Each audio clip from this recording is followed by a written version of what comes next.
Saya Sabri Ibn SKM. Apa khabar semua? Bismillahirrahmanirrahim. Okey, saya nak pergi ke Terengganu ini. Jadi ada sikit idea nak share dengan sahabat-sahabat semua supaya sepanjang perjalanan saya nak ke sana ni, masa terluang sikit ni tak terbazirkan. Oleh itu saya nak kongsi satu ataupun dua perkara penting berkenaan dengan cara-cara untuk membuat gerak kerja supaya orang nampak brand kita. Jadi dalam beberapa fasa untuk kita buat orang nampak brand kita, dia ada kembar kepada nampak tadi, yang mana bila orang tak nampak brand kita, biasanya orang tak akan kenal lah brand kita. Dan bila orang tak kenal brand kita, tentulah sukar untuk dapat kepercayaan orang kepada kita. Dan bila mana orang tak percaya ataupun orang ragu skeptikal dengan brand kita, maka risikonya ialah orang tak akan membeli dengan kita. Jadi ibu segala permasalahan orang tak beli produk kita atau tak guna brand kita ialah kerana kita gagal buat orang percaya kepada brand kita. Dan akibat daripada orang tak percaya dengan brand kita, menyebabkan orang yang berpunca daripada kerananya orang tak kenal brand kita. Dan punca utama orang tak kenal brand kita ialah kita gagal buat secara konsisten dalam semua platform kalau mampu untuk buat orang nampak brand kita. Jadi fasa pertama untuk mendapatkan benda-benda tadi, untuk dapatkan orang kenal, percaya dan akan sekali orang beli ialah mesti dibuat dahulu gerak kerja, aktiviti atau program dan sebagainya berkenaan dengan apa? Mesti buat orang sentiasa nampak brand kita kalau mampu di semua platform pemasaran.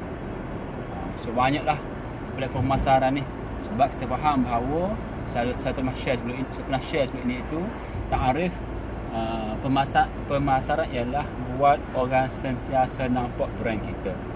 So bila kita gagal buat, bukan sentiasa buat orang, sorry pemasaran ialah untuk menarik perhatian orang.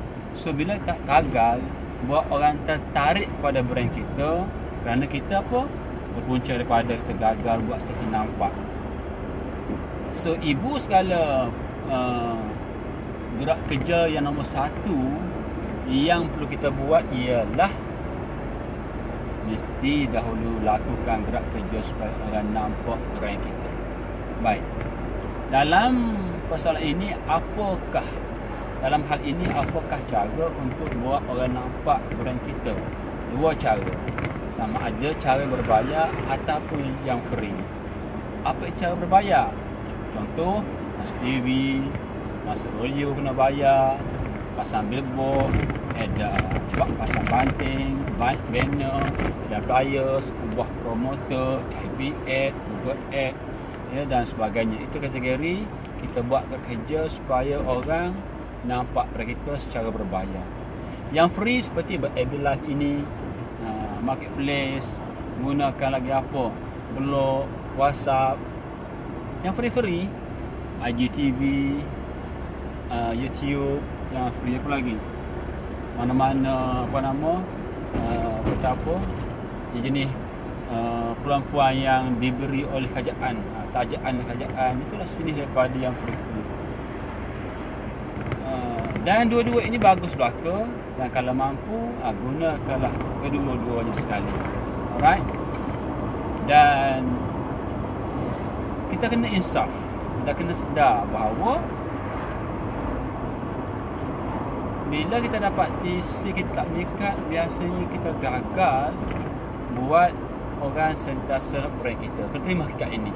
Ataupun kita buat sekalipun, buat kita supaya nampak, mungkin tak cukup kuat. dan tak cukup meluas. Ataupun walaupun cukup luas ataupun kuat, tapi kadang-kadang kita tak buat secara konsisten, istiqamah. Kerana bila kita walaupun telah buat gerak kerja pemasaran secara meluas dan konsisten, tetapi jikalau sekiranya juga kena ambil kira juga ketepatan kepada bakal prospek kita ataupun bakal customer kita.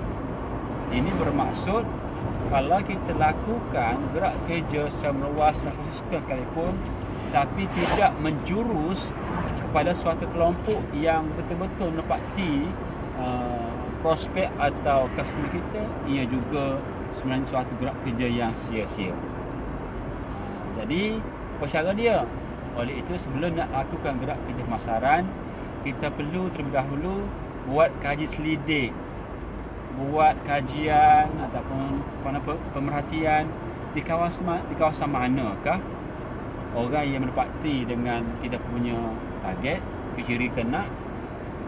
Yang kedua ialah tahap umur, range umur, sebab tak semua orang kita perlu target. Tak kita target umur 60 tahun ke atas ataupun yang umur 10 tahun ke bawah, right? Yang ketiga, kita perlu fikirlah jantina. Adakah servis kita atau produk kita ni sesuai dengan banyak sesuai dengan jantina perempuan ataupun jantina lelaki. Ini benda yang kita kena ambil kira, ya. Right, itu saya percaya mudah-mudahan perkongsian ringkas ini sebenarnya untuk saya sendiri sentiasa ulang kaji kepada poin-poin penting yang sampai daripada guru saya, daripada idola saya. Dan saya guna ebilah ini untuk saya sentiasa ulang sebut supaya ilmu ini tak akan hilang daripada ingatan saya, dan pastilah bila saya ulang sebut membantu saya sendiri kuat ingatan dan konsisten dalam melakukan gerak kerja bila saya sendiri ingat dan memahami lebih meluas lagi kepentingan untuk melakukan gerak kerja terlebih dahulu buat orang sentiasa nampak. That's why saya selalu menggunakan platform Facebook Live ini dengan niat pertama sekali adalah untuk membuat anda sentiasa nampak brand saya, personal brand saya. Okay? Terima kasih sekian. Saya Sabri Ibrahim SKM. Kalau sekiranya ada apa yang kurang betul dalam ucapan saya ini, sila beri komen, ya. Sebab saya ebilah ini dua sebab, serapan dua mata. Pertama, untuk saya gunakan sebagai tempat untuk saya ulang kaji, dan yang kedua untuk tempat saya mempertingkatkan lagi susun atau cara saya bercakap supaya lebih menarik dari masa ke masa. That's why kalau sahabat-sahabat nampak kelemahan dalam cara saya bercakap ini, sila beri komen, sila beri teguran. Right? Semoga teguran anda semua saya boleh guna pakai dan sentiasa lakukan penambahbaikan kepada cara saya bercakap. InsyaAllah Allah Ta'ala membantu saya dengan lebih baik, dengan lebih molek dari masa ke semasa, dengan sebab anda beri teguran kepada saya. Terima kasih. Saya Sabri Ibrahim SKM. Assalamualaikum.